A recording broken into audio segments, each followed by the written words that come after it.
need you coming to me with your problems either because I'm not your best friend. It just goes to show you like how much of an effect it really does have on the younger generation. And you're 9. You have nothing to worry about. Be a kid. Like, go touch grass.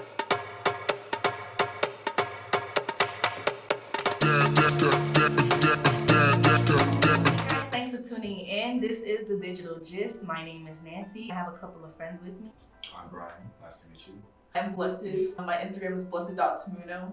Hi, I'm Isabella. My Instagram is @AshIsabella. Good in London, do what you want with that. And what we're going to discuss today is the effects of social media and its ties to depression in young people. What lesson has taken you the longest to learn when it comes to setting boundaries? And by boundaries, it could be with family members, with friends, coworkers, or just basically anybody. So I'm gonna get started. My personal experience with social media and depression. There was a time where I didn't really feel like associating with people, and my only form of friendship was social media. So I really just stay on social media for hours at a time, not doing anything. And it kind of messed with my social life a bit. So that's my personal experience. Comparison is the thief of joy, and with social media brings hella comparisons, which steals our joy and leads to depression. With social media, it's just a lot out there. Like we're comparing ourselves to celebrities we see, influencers, people who just might have more things than us or living better than us or showing off different things that they have. And I know a lot of the younger generation, including us, we've all been depressed off social media just because we're trying to compare who we are to other people who we see living good, and you can't compare your starting point to somebody else's end point. You feel me? But social media is like it's impossible to stop comparing yourself to other people. I think depression is like a chemical imbalance, so social media can't directly really like affect your body that much. It can cause like extreme sadness or like depressive episode or something, but the fact that like depression is a chemical imbalance in you, I don't think social media can directly cause that. I feel like with social media, we are constantly kind of comparing ourselves to other people, and when we're not meeting those goals, you feel like you're not getting anywhere. The whole time you're 18, just graduating, you still got a whole lot ahead of you. Yeah. So it's not your time. I feel like when it comes to social media, people have FOMO, which is fear of missing out. For example, somebody could just lie on social media and be like, oh, I'm in Dubai, and they could be in Illinois in their house doing nothing. So I feel like people need to stop thinking that, social media is this grandiose thing. It's a facade. Like you could sit up there and lie about anything and say anything. Somebody could have a spread of money. That money could have been from 2 months ago. Or the clip of that money could have been from 2 months ago, and you think, oh my God, they have so much money. It leads you to compare yourself to a stage that you're not at, a stage that you want to be at, and you don't even truly know what's going on behind the scenes. You don't know what it took for that person to get there, all this sort of glorification and things like that. And it's kind of sad that, young people try to form certain identities because of what they see on social media. I think when it ties into a relationship, like I'll start from a guy perspective. Obviously, I can't give a woman's perspective. I can only give my own perspective. I would say it's led to like, I wouldn't say depression. Guys will feel like they're less than because their significant other, their woman or whatever, whoever they're into. No discrimination, 2022. When it comes to pleasing your significant other, a lot of times you see, let's say celebrities or whatever, spoiling their significant others, buying them all kind of designers and stuff, influencers and all that other stuff, and then your significant other comes back to you and is like, well, why am I not getting this? I'm seeing this on Twitter or whatever, they're getting spoiled and all this other stuff, and then they put those standards onto you. And that without social media, that would never happen. But, we can't just act like social media ain't gonna exist because it forever will now. I feel like social media creates a lot of like unrealistic expectations. You see somebody blow up, or you say they have a good business and they buy a car, and now you feel like you are obligated to be performing on that exact same level, as if every single human being is supposed to be performing on that level, which is not true. You don't need to be performing on that level. You can chillax. You can calm down, live your youth. You don't have to waste it away just like spending hours working, trying to like build up a thing that like is not really like that commonly attainable at all.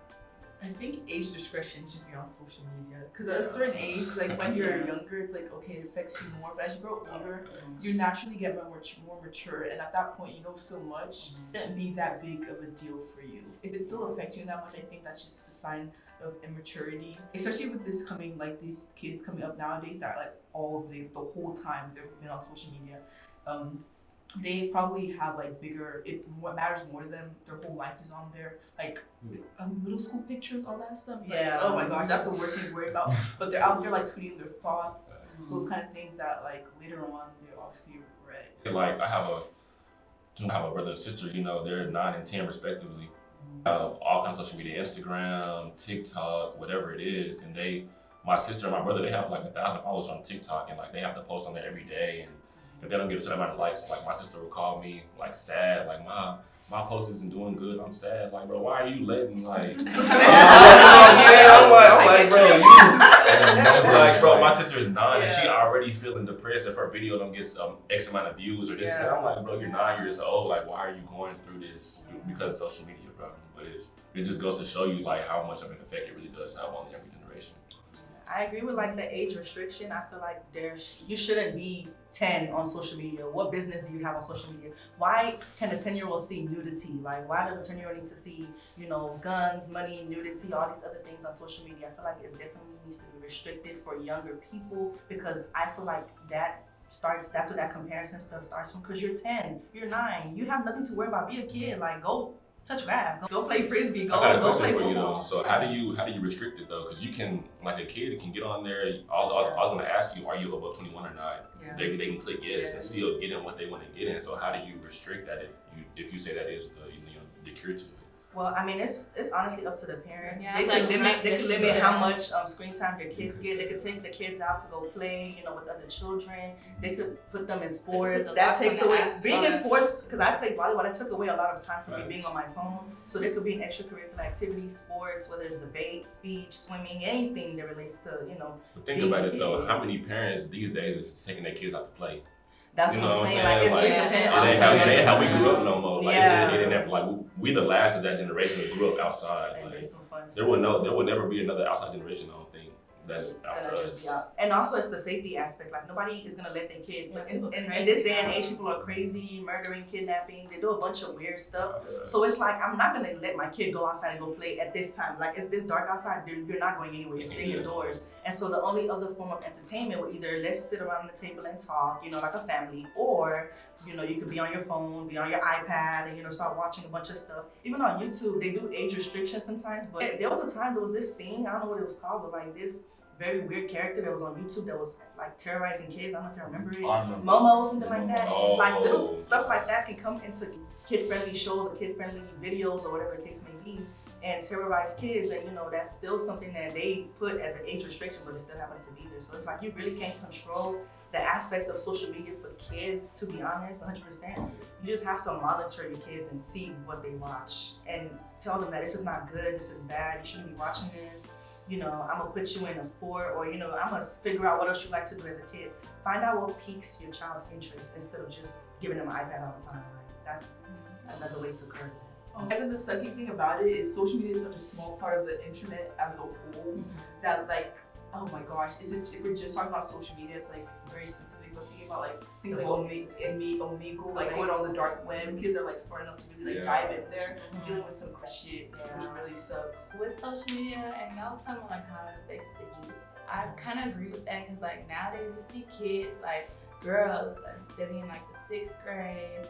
They be having like, you know, they didn't get to experience, you know, the plaid shorts below the knees. Yeah, the mismatch. Yeah, like now they're dressed like grown people. Yeah. And I don't know, I don't like that. I feel like they're pressured to kind of like show themselves like in their body and stuff because that's what they see older women who they like admire on social media doing. Yeah. I just don't like that. But they see older women doing that though. Yeah. You feel me?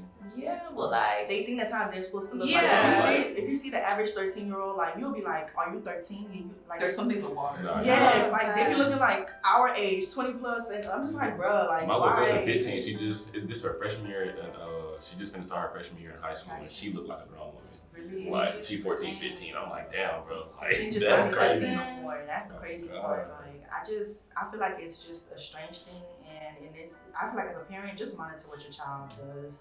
As to the best of your abilities, because when you at work, you can't control what that child do. Like when the child's at school and they be on their phones, you're not there. So it's like at this point, I don't know. You really can't really escape social media and its effects on children. It's also affecting like how quickly they talk. Because I work with kids and like the younger ones, there's this thing called cocomelon, and like there's a whole conspiracy theory about like how it's like putting them in hypnosis to where like they won't be fully active, like their brain isn't running fully until like they hear the little sound in this like the theme song.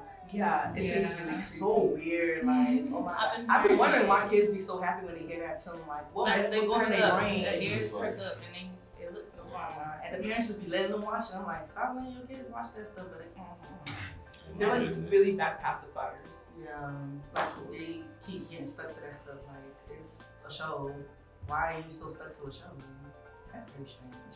So the next topic is, what lesson has taken you the longest to learn when it comes to setting boundaries with people? And it could be with your mom, your dad, coworker, friend.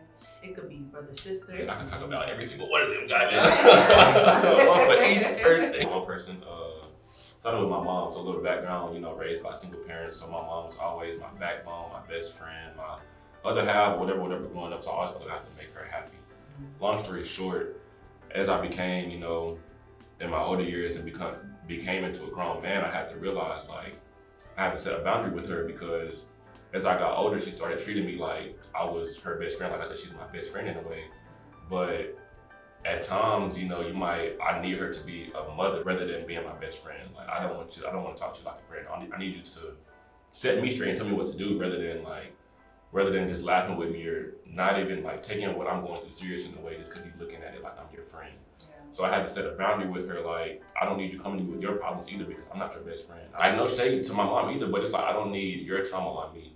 Like, I don't want you to vent to me, because I don't need that baggage on me. Like, I'm already I got enough I gotta go through. Like, you can't use me as your confidant. I can use you as my confidant. Yeah. But it can't be both ways. I don't know. I've been talking to my mom sometimes. Like I feel like I've been hearing her problems and stuff. Like, okay, I can't really speak on you know, the dynamic of you and your mom, but I feel like as a single parent, you know, you were her source of happiness. You were her source of, like, you know, motivation in a way. And she just didn't want to, like, I guess, tell her problems to other people. So she just felt like, okay, the closest thing to me is my child. She got her mom. I mean, okay, They my best friend. They my best friend. Okay, but I feel like some things you just also don't want to tell your mom. Right. Right? You want to tell your Because, story though? I mean, Yeah, that is Let me true. ask That you is a true. question. How old are you? 22. 22. Okay, so I mean, I feel like you're pretty grown. Yeah. Yeah. So your mom has seen you for 22 whole years, even though like your perception of her may have not been like on the level of hers, because she's been a grown adult the entire time. Yeah. But she's seen you since obviously you popped out of her. Yeah. So yeah, like I get like you may not want to carry like her emotional baggage, In a but way. do be understanding, because like Just the you're her baby. kid. Like she loves you. Like you're probably the one person she loves the most on this planet. Period. You're She her tells me child. all the time. Yeah, so- What's not to love? Yeah, I agree. I know I definitely agree. My mom also, now my mom's not a single parent or anything like that, but me and her have a really close relationship. Like, I tell my mom anything, she tells me everything that happens, you know what I'm saying? But sometimes it's really overwhelming to just hear a parent just talk and just, like, I guess, See, that's unfold all everything I'm on saying. you. I totally understand that, because sometimes I be like, dang, mom, like, just be quiet. Like, just don't say nothing right now. Just let us just sit in silence. You know what I'm saying? Not saying I don't want to hear what she has to say, but sometimes I don't want to talk. And they might take that as you being rude or you being disrespectful, but that is literally you setting a boundary. Like, mom, you know, sometimes I do not want to talk about an issue, so and so issue. Sometimes I want to talk about something else, like, you know, what's going on in your life, something new, something refreshing, not something that's going to weigh me down and make me become negative. You know what I'm saying? Because energy does transfer, whether you believe it or not. Because if somebody's always down around you, sometimes it's going to affect on you, and then you're gonna be down. I think with friendships, I think I don't have to explain myself to people, but I don't know what's y'all's opinion on that. You think that's kind of toxic or something? I don't think you don't owe anybody anything. Yeah. I mean, okay. I don't know about you not owing anybody anything. That phrase is very interesting to me in a Technically way. correct. No, it's not incorrect. That's what I'm saying. It's not incorrect, but it's like, It's messy. it's not really messy, but it's like, damn, you feel It's like like you a don't gray owe me. area there. Yeah, you feel like you don't owe me anything, but it's like, damn, I thought we were homies. I feel like if something's going on with you, just let me know something, because I care about you, you know what I'm saying? I don't know, you only know so much if a person doesn't speak. You know what I'm saying? I don't read minds, right? If something's bothering you, I feel like just owe your friend that little, you know, hey, son, I don't feel like talking right now. They will not kill you, I promise. They will understand that we go through the motions of life, bro. We know sometimes everybody Okay, but wants to talk look, all the is time. them telling you I want to talk? Is that for you or for them? That's for It's you, for right? both of us. No, it's for you, right? Because if you're saying all you want them to do is to say, hey, I don't want to talk right now, so you can be okay. That's you saying for you to be good, you need them to like how do I explain it? So let's say I'm not doing good, right? Mhm. And let's say I'm the one who's saying I don't want nobody nothing, and you're my friend, you wonder what's wrong. For your own comfort, you want me to say to you that I don't want to talk, like I'm good, In a way, so you can be okay and not worry. Yes. But you're saying that just for you. Like, what if that person doesn't want to do that? You feel me? I can kind But I feel like of that's that. already- What if it's more for like you to leave them alone? Because I know if I'm not like enjoying my situation, I don't want somebody asking me constantly, "Are you okay? Are you okay?" Right. So I tell them the first time I don't want to talk about it, and they leave me alone. And that's You see, like then so they it get does it. solve a lot. That it does solve a literally just lot. it makes it easier for the person to Facts. not bombard you with stuff if you don't want to talk about some shit. It's like just in your ear, yap. Like you're gonna be like, bro, don't talk to me. You can And be now you're Yeah, and the whole time the person was just being nice and extending an olive branch, like, are you okay? Is everything good? Do you need somebody to talk to? Because sometimes people do be needing somebody to talk to, and it's like, damn, do I keep my distance from this person and honor what they say, or do I like just step a little bit out of bounds and like ask them like, what's going on? Are you good? I'm worried about you type shit. I feel like if my friends did that to me, I would not. But it differs by person. Like I wouldn't be upset if they did it, but it's like, okay, thank you for thinking about me. You know, you actually thought about me out of everything in the world going on. You thought about me and you was like, let me call you, let me check up on you. That means a lot to me as a It's person. the intention. You know, exactly, it's the intention. So it's like, I value stuff like that personally. And I'm working more on that, like reaching out to my friends and seeing how they're doing. Like, I think I'm really bad at that sometimes, but you know, I'm recognizing like my patterns as a person and I'm trying to improve it and see how that works. But then I don't know if that works for everybody. So I'm still learning people, you know, one by one. So thank you guys so much for tuning in. Don't forget to like, comment, and subscribe, and also follow my friends on their various social medias. And When I you will look up London, you're gonna see me.